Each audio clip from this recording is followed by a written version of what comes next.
are in listen-only mode. Hi everyone, sorry about the delay. A few technical difficulties we should have solved now. Thanks for coming. It's my pleasure to welcome you to today's webinar presented by the Canadian Water Resources Association, Saskatchewan. I am Jody Rutledge, the Assistant Director here at CWRA, and I will moderate today's session. This webinar is also presented by CANCID. Before we get started, I just want to point out a few things to make today's webinar run smoothly. The presentation will run for about 30 to 40 minutes and will be followed by a question and answer period. At any time, please type your questions or comments in the questions pane in the GoToWebinar control panel. All questions and comments will be held and asked on your behalf at the end of the presentation. I've typed a few messages to get you started, and keep your eye on that chat window as I will be posting links throughout the presentation that you may wish to use for follow-up. If you find today's session insightful, I encourage you and your colleagues to join us on Thursday, December the 8th, when CWRA Saskatchewan presents its second in a series of lunchtime webinars exploring challenges. You can go to cwra.org for more information or to sign up. Our presenter today is Brad Calder, a research specialist in the water quality section of Alberta Agriculture and Forestry. Today's presentation, Brad will discuss the threat of invasive mussels on the thousands of kilometers of canals and pipelines Alberta relies on to supply water to irrigation districts. Clogged or fouled pipelines could present a major challenge due to reduced water conveyance and increased maintenance costs. The government of Alberta is exploring carefully considered treatment options that account for challenges that include limited control options and the unique nature of Alberta's irrigation conveyance systems, and of course, meeting the needs of water users. Efforts are focusing on potash treatment and how to ensure a lethal dose is reached while maintaining water supply. With this, I would like to welcome Brad and hand the presentation over to him at this time. Hello and welcome to my presentation on developing a treatment method for invasive mussels in order to protect Alberta's irrigation infrastructure. I'm Brad Calder with Alberta Agriculture and Forestry, and we're working in conjunction with the Eastern Irrigation District as well as other irrigation districts, specifically PIPEUNE.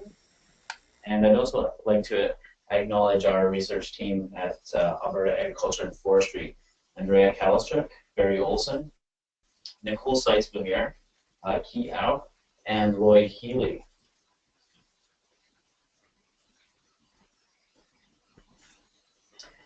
During this presentation, I'll present on invasive mussels in North America pertaining to the agriculture industry, as well as their effects on municipal water users. And I'll also be discussing prevention, monitoring, and control measures.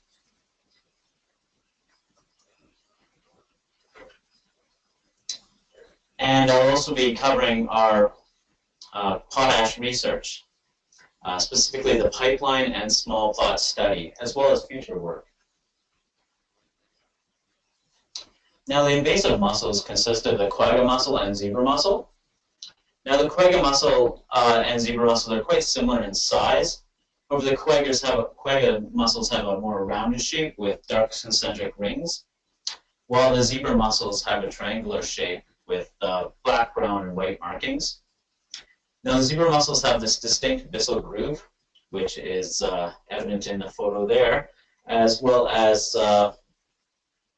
these invasive mussels prefer calcium concentrations of greater than 25 milligrams per liter and a pH of 7.6 to 8.6. Now, the invasive mussel life cycle begins with a sessile adult, which has a carbonate shell. This adult produces sexual gametes, which are fertilized, which forms this initial villager stage. Now, this villager stage is very important to its ability to travel throughout interconnected water bodies, as well as even not connected water bodies. Now, these villagers mature and grow into settled juveniles, which continue to form that carbonate shell. and form adults as well. Now, the platonic villager stage is really the first sign of mussel life in a water body. They're free-floating, they're unseen by the naked eye, which presents a huge problem for detection, as well as they're dispersed through full of water. If you have adult mussels upstream, you'll have these juvenile villagers traveling throughout the system to downstream areas. And in some cases, it's the start of a zebra quagga mussel invasion as they travel through the system. Now, these these villagers can also be transferred through other means, such as boats, recreational equipment, fishing gear, hip waders, and also sampling equipment. Really, anything that contacts the water and is able to transfer these this water-containing villagers is able to transfer the larvae to a new area. Now, as you can see from these two maps, which present the calcium and pH of our water bodies in Alberta, many of our water bodies are high risk. Now, this work was originally done by Alberta Environment and Parks. However, it's very important in regards to the transmission of those villagers into our province, as well as their ability to become established. Now, invasive mussels can cause many environmental effects, such as displacement of native species, as well as the shifting of that habitat and ecosystem, affecting fish and many other species. It can also cause changes in physical ecology, as well as water quality. And invasive mussels are also capable of excreting chemicals and causing biomagnification, as well as affecting algae blooms. As you can see from the image there, you can really see the effect of invasive mussels on the native species. The invasive mussels can also cause other economical effects, such as blocking any systems that use that raw water from those water bodies. Now, these invasive mussels, they're capable of coating the inside of pipelines and other infrastructure that's exposed. Now, these are very high densities, and they can actually settle on adults as well. This can cause corrosion of that pipeline infrastructure, as well as other iron-based infrastructure. And this can also cause changes to recreational areas, which I'll cover in the next section, and also contamination and reduction in the ability to move water throughout our province, which may affect the ability to supply water. As you can see in this photograph taken of Lake Winnipeg in 2016, the effects of invasive mussels is severe. It's very expensive to treat these invasive mussel water bodies, and it can affect a person's ability to enjoy these areas. As you can see, those invasive mussel shells are up to near the top of her boots in that photograph. This can also cause changes in the ability to sport fish, and can affect people's use of those recreational areas, as these mussels can actually poke into people's feet, as well as foul potable water. And as we've seen in the United States, in an effort to protect people's water bodies from invasive mussel establishment, there's been a certain degree of protectionism, and which may result in barred access. Now, the irrigation infrastructure in Alberta consists of 13 irrigation districts and 57 reservoirs with 8,000 kilometers of pipelines and canal. Now, this infrastructure is valued at $3.5 billion. There's been a substantial amount of money spent constructing this infrastructure for the reason of supplying water to downstream users, as well as supplying southern Alberta with an abundant source of water. A great amount of thought and effort has gone into creating this irrigation infrastructure. Now, this originated with construction of the Canadian Pacific Rail Line and the settlement to the west, which began the process of these irrigation projects. Now, it was initially constructed quite near Lethbridge, Alberta, and expanded in the Bow River Basin, specifically with Pisano Eastern Irrigation District construction. There's been legislation introduced to allow the construction of this irrigation infrastructure and allow us to develop our province and agricultural industry. In 2015, we have total irrigated area of 700,000 hectares approximately. And as you can see from our table, as well as that image, a great amount of historical effort has gone into the creation of these irrigation districts, which span the province. As you can see from this figure, the irrigation districts of our province span from north of Calgary all the way to the United States border, and from approximately Pincher Creek to near the Saskatchewan border. This is a very large geographic area that and this irrigation infrastructure has been constructed over a great amount of time and effort. Alberta Agriculture and Forestry, as well as Alberta Environment and Parks, recognizes the need to monitor for invasive mussels within our water bodies. As you can see from this figure, it presents the water bodies that were monitored in 2016, specifically the irrigation district reservoirs, and those were monitored by Alberta Agriculture and Forestry. So why is irrigation systems important? Well, it allows the collection of spring runoff and precipitation. It allows us to store and rechannel that and distribute it to water users. Now, the southern portion of Alberta receives only 300 to 450 millimeters of precipitation annually. And now this is a water deficit, and irrigation is used to address this deficit to allow the creation of agricultural cropland.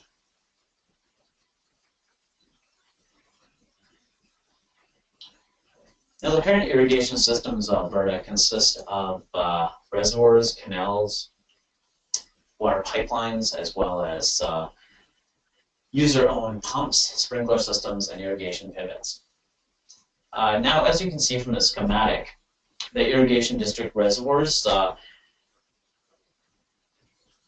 diverted into main irrigation canals, as well as secondary lateral canals, which are used to distribute that water to individual water users, as well as communities within our province.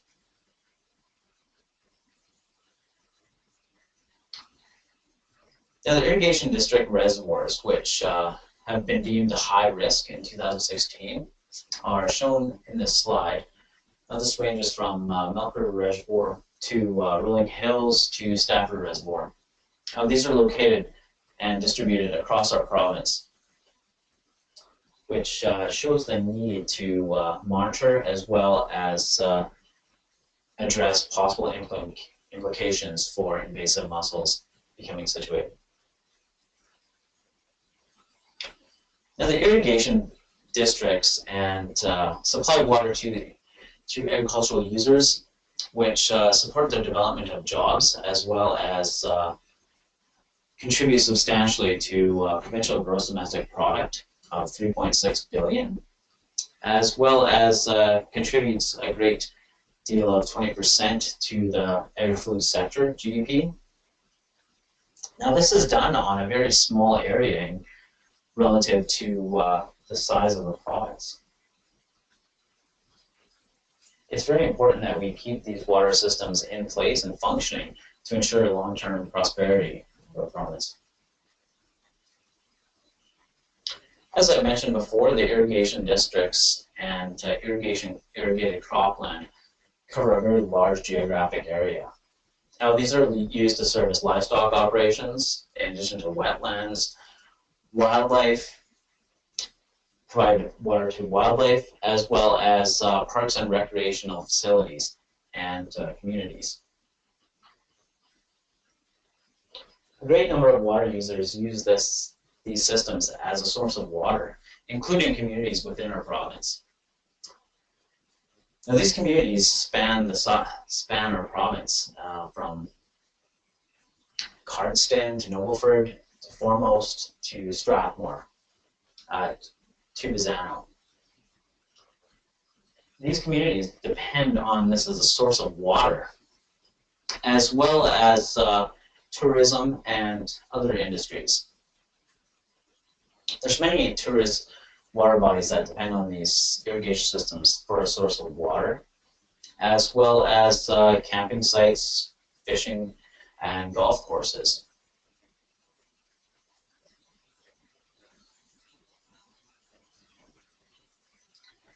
Now, prevention is deemed to be the most cost-effective control method, as the longer we keep them out of our systems, the more successful we'll be, as we don't have to expend time or money to treat these invasive mussels. Alberta Agriculture and Forestry is currently sampling for presence of veligers in many of our 21 of our high priority reservoirs, as well as conducting substrate monitoring. In conjunction with Alberta Environment and Parks watercraft inspection stations, as well as invasive species report lines, and rapid response planning, education, and outreach.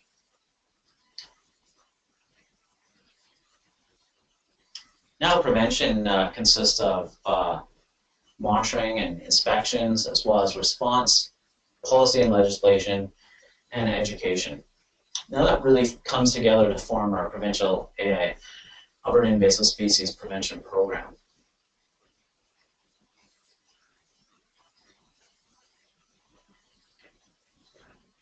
Now, quagga and zebra mussels have been introduced to the United States and have traveled throughout their water bodies. As you can see from this diagram here, the quagga mussel and zebra mussel sightings in the States is substantial, as well as quite recently on November 8th. Water samples have tested positive for aquatic invasive mussel larvae near Tiber Reservoir and Canyon Ferry Lake, which showed suspect samples. Now, this is a huge concern to Alberta due to the proximity to our border, as well as proximity to one of our main irrigation canal networks.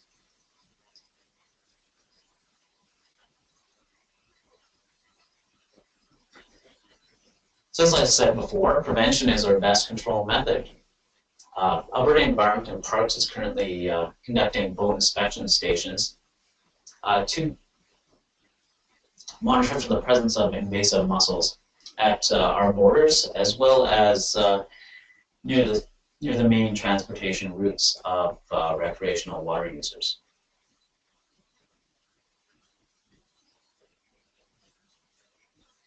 Alberta Environment and Parks has seen a substantial amount of traffic from the United States, as well as other invasive mussel areas that have seen invasive mussel impacts.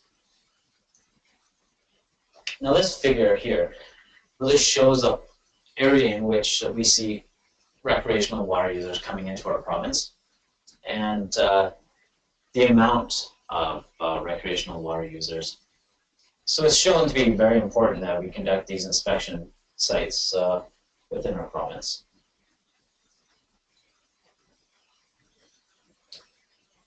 As I've said before, the irrigation systems in Alberta and their water bodies are deemed to be high risk due to recreational boat traffic, as well as due to their water chemistry.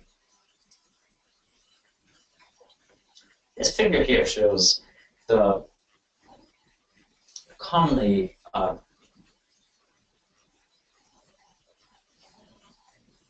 traveled irrigation reservoirs as also other water bodies by recreational water users. So it really shows the geographic location as well as the importance of monitoring these water bodies. So what can we do if they do end up coming to our province?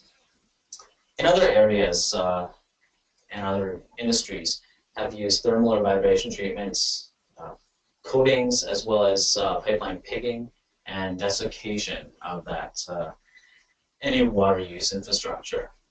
However, these options are not considered a valid option at this time due to the unique nature of our irrigation systems. Our pipelines are all located underground and are not accessible for thermal or vibration treatments or to apply coatings to, as well as the irrigation system lines decrease in size further down to the water users, so pipeline pigging is not necessarily an option. Now, desiccation is not an option during the agricultural growth period, as many water users depend on this as a source of water, and they require it during those seasons. We believe that a chemical applied through a fertigation approach may be the best option to protect the irrigation districts. Now, there's many different forms of chemical treatment. However, there's no current chemicals available for use in Canada.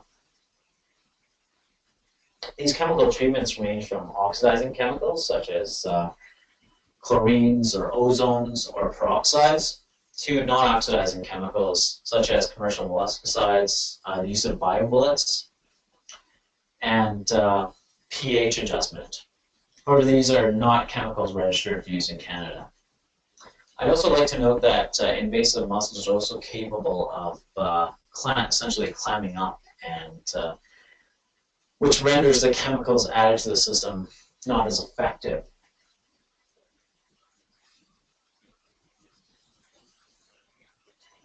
Of those choices, we decided that potassium chloride might be the best option.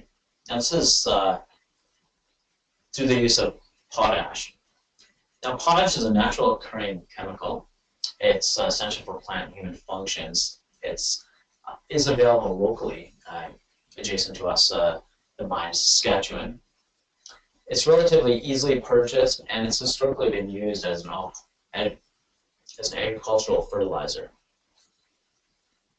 Now, this affects the invasive mussels as an anesthetic. The potassium ion actually interferes with their gill respiration, and they asphyxiate. With the application of any treatment method, we have to consider the downstream water users. In this sense, we reviewed the surface water quality guidelines, and our application of potassium chloride at a concentration of 100 milligrams per liter is less than the applicable water quality guidelines.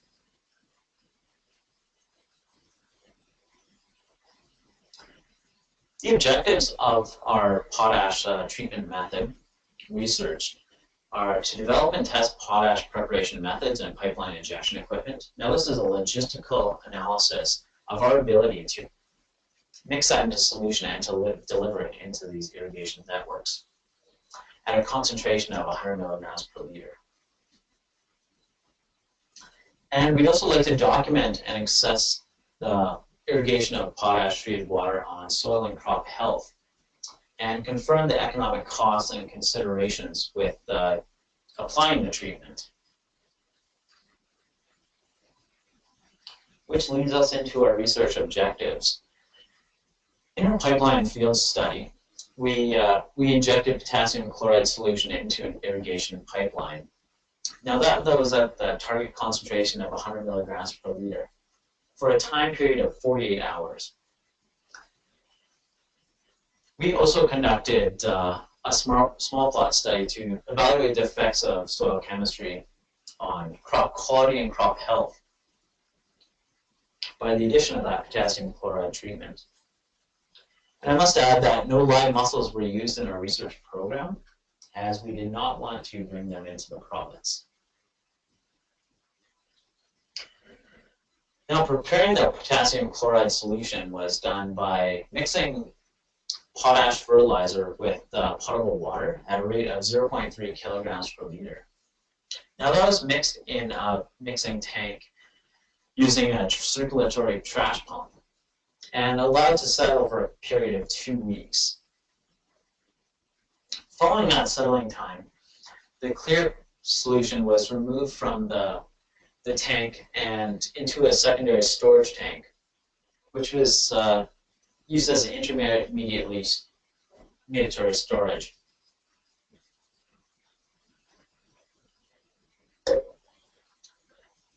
Following that, the solution was transferred into our transport tanks and actively diluted down to our target concentration to allow us to inject that using our choice of injection pump into the irrigation network. Our pipeline field trial was west of Brooks, Alberta. Now, this was a moderate to small size pipeline which supplied water to one irrigation pivot. The water supply for this pivot was taken from an irrigation district canal into a settling pond, and from that water source flowed into the pipeline. The total length of that pipeline was 2,500 meters and a volume of approximately 185 meters cubed, which supplies water to that single pivot, which irrigates 53 hectares of canola during the 2016 year. As you can see from this diagram here, it shows our field setup, which presents the transport tank containing potassium chloride solution delivered by our dosage pump into the irrigator supply line. And that solution was discharged onto the crop of canola following the treatment period of 48 hours.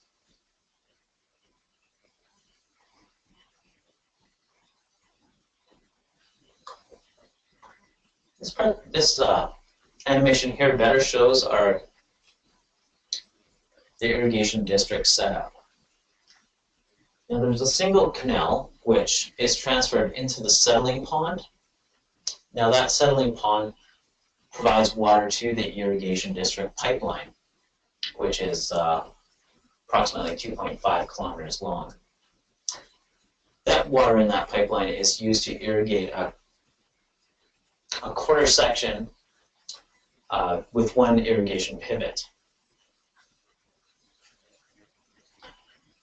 Now, this animation demonstrates the typical setup that we originally planned on using. However, we encountered difficulties with implementation of our dosage pump, which we'd like to implement in the coming year.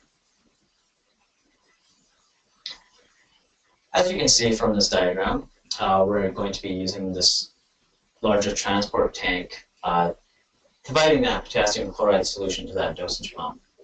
Now, we introduce that solution through a vertical standpipe into the underground line.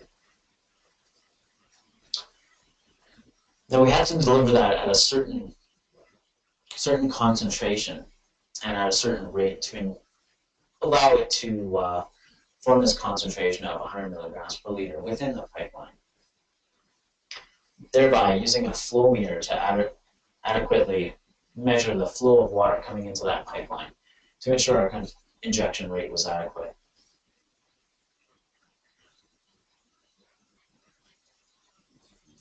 From there, the potassium chloride treated water is supplied to the irrigation pivot and held for a period of 48 hours, and upon that, it was discharged onto the crop.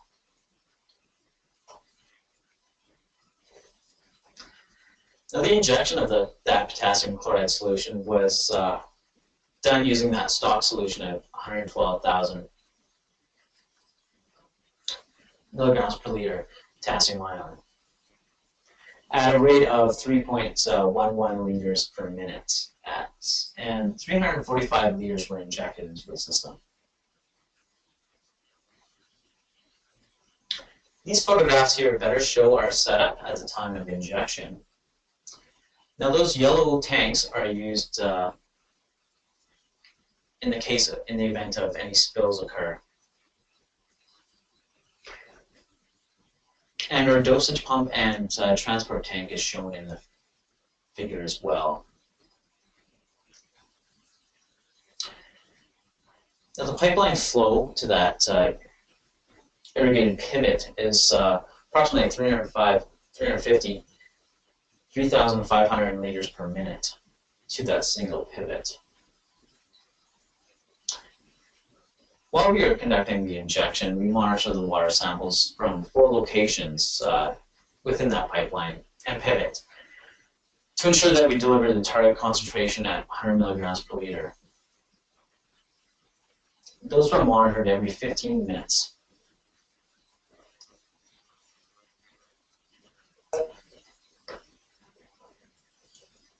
As you can see from the figures, which show the collection of those water samples. And we additionally collected a sample from the pivot to ensure that that concentration was delivered at that pivot. Now the desired concentration of 100 parts per million potassium ion solution was held for a period of 48 hours. And following that time, it took approximately 1.5 hours to discharge that onto the irrigated canola. Now, while mixing that solution, we achieved 106 milligrams per liter within that pipeline system and pivot. And that was held for that period of 48 hours. As you can see from this graph, the concentration of approximately 100 milligrams per liter was attained quite rapidly and held consistently for that 48-hour period upon the discharge onto the field. Soil samples were collected prior and post the application of that potassium chloride solution to the field to gauge the change in soil chemistry over time. Now, the discharge of that potassium chloride treated water onto the cropland, it was done over an area of 6.5 hectares at a rate of 5.5 millimeters.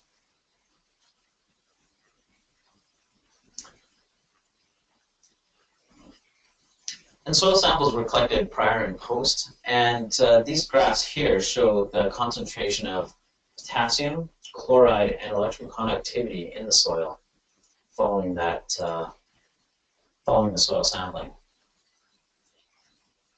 and application. As you can see from this potassium concentration of the pre and post application in 0 to 2.5 centimeters soil results, there was no significant change in potassium concentration. However, we did see that change in chloride concentration following that application. And that change was significant. We did not see a significant change in electrical conductivity following that application.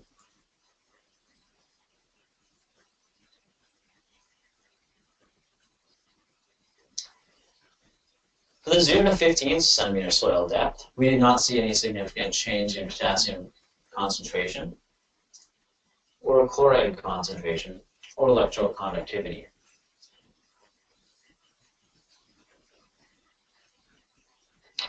Now, in total, 74 kilograms of potassium chloride was used in the treatment. Now, that's 39 kilograms of the potassium ion at a rate of 5.5 millimeters, which equals out to be 5 to 6 kilograms per hectare of potassium ions. Now, a typical canola crop will remove approximately 17 kilograms per hectare of the potassium ion. Comparatively to a beef manure application, which would be 700 kilograms per hectare of potassium ion. Now, the injection of potash solution into the pipeline was deemed a success as we attained our target concentration and held it for a period of 48 hours. And we encountered no leakage into the settling pond. And soil was not significantly affected by a single application of potassium chloride treated water.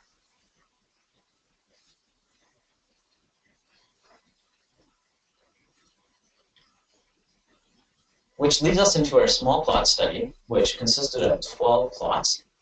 Now these 12 plots were treated with varying concentrations of 0, 100, and 500 parts per million of potassium chloride. 4 replicates were conducted, and as you can see from our diagram here, which shows the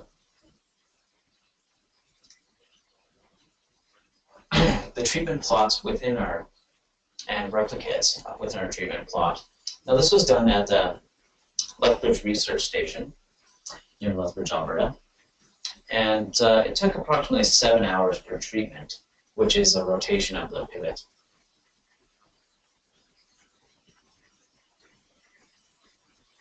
Soil samples were collected pre-application and post-application of that potassium chloride solution.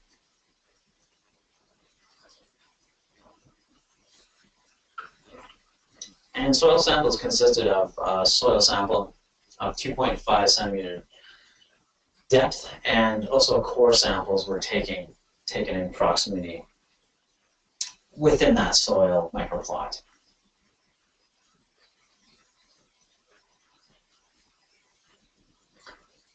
Now, 100 parts per million of that potassium chloride solution was applied 3 times throughout the growing season, which is approximately 15 millimeters, which equates to 45 kilograms per hectare of potassium ion. In comparison to the 500 milligram per liter application, which was done 3 times as well, which equates to 225 kilograms per hectare of potassium ion. Those applications were done August 5th, 16th, and September 16th. And as you can see from our diagram here, which shows our setup of the injection equipment, which consisted of the potassium chloride solution storage tank, as well as our Milton A-series injection pump, which delivered that targeted concentration into that irrigation pivot.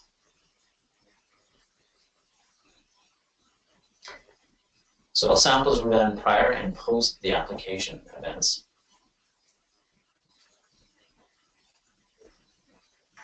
For the 100, 500, and control parts per million concentrations. As you can see in this graph with the potassium concentration of the post-application, there was no significant change from the control to the 500 parts per million. However, we did see a change in chloride concentration from the control to the 500 parts per million application. And that trend was continued in electroconductivity analysis.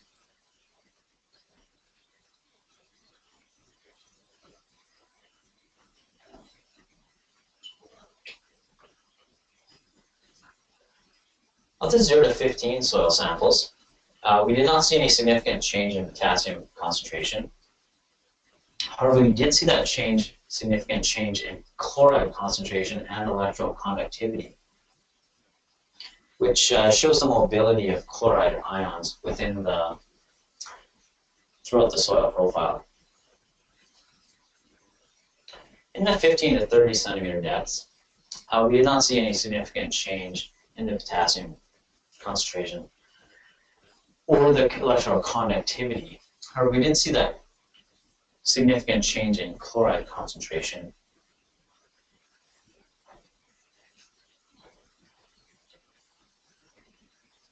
For the 30 to 60 centimeter soil depth, we also did not see any significant change in potassium concentration or chloride or electroconductivity.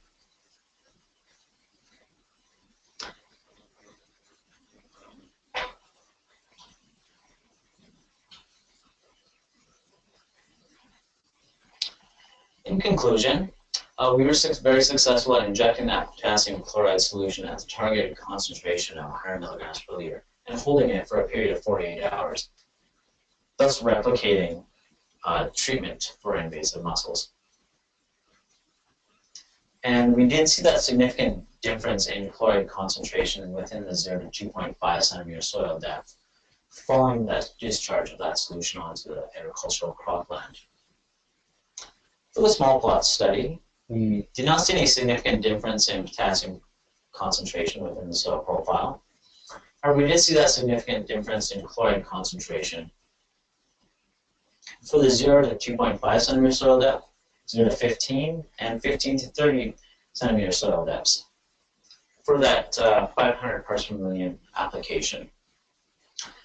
And that trend continued with electroconductivity, with the exception of the 15 to 30 centimeter soil depths. I'd like to tie that back to our research objectives, which were to originally develop and test the potash preparation methods and creation of that potassium chloride solution and the injection of that solution into pipelines. Now we'd like to continue our research to address this objective with the testing on 4 more complex pipelines, as well as implementation of our dosage pump and flow metering to deliver that targeted concentration for those changing flow rates to ensure that concentration of 100 milligrams per liter.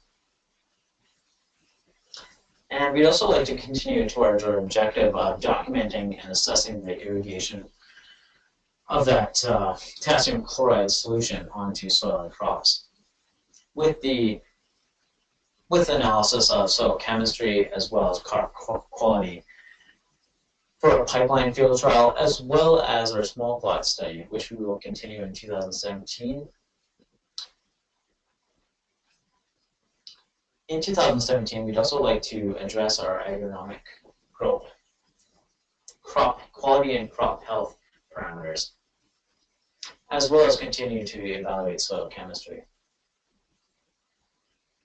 Moving forward, we'd also like to address the economic costs and considerations for treatment of Alberta's irrigation systems with potassium chloride. In closing, I would like to acknowledge Alberta Agriculture and Forestry, as well as Alberta Environment and Parks, as well as our funding partners, Growing Forward 2 and Initech Alberta. And I'd also like to extend a very big thanks to the irrigation districts, specifically Eastern Irrigation District, which worked with us very closely on this work, as well as Alberta Irrigation Projects Association. And thank you very much. I'm Brad Calder with Alberta Agriculture and Forestry. Thank you, Brad. At this time, I'd like to ask the audience to type any questions or comments they might have for him. I'll give you a couple of moments to do that.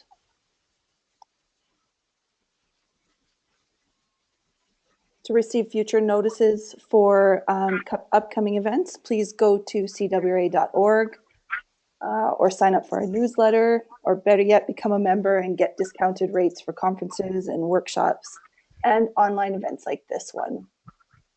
And I've posted some of the links in the chat window for your viewing and use.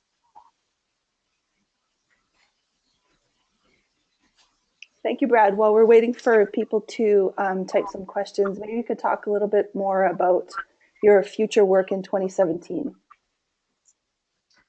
In 2017, we'd like to test our injection equipment on 4 increasingly complex pipelines. And we want those pipelines to be representative of our irrigation districts in Alberta. Really representative of the diversity of the infrastructure as well as the soil types and locations. So we really want to make sure our research is applicable to the irrigation districts.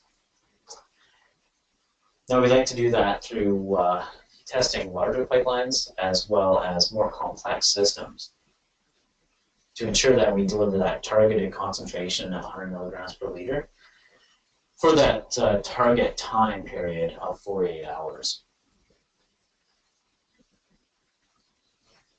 And we'd also like to continue our small plot study in 2017 at the Lethbridge Research Center. I guess continuing to apply that potassium chloride solution to evaluate the change in soil chemistry over time through multiple application periods. And we'll be looking at the soil chemistry prior and post those applications, as well as the change in crop health and crop quality pertaining to yields, disease, as well as size and growth characteristics. And we're also working working towards the economic objective, really evaluating the cost and the application of this treatment method to our irrigation districts.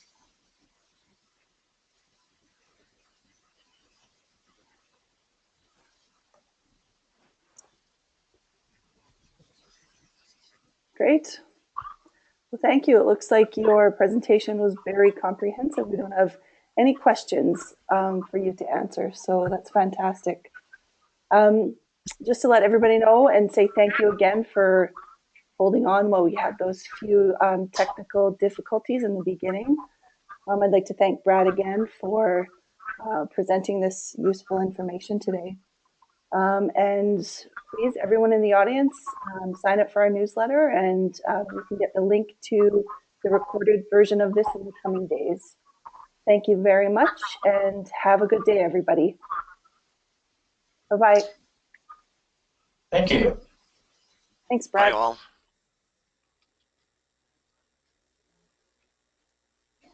We'll be talking about the St. Milk River's apportionment next time on December the 8th. Hope you can join us.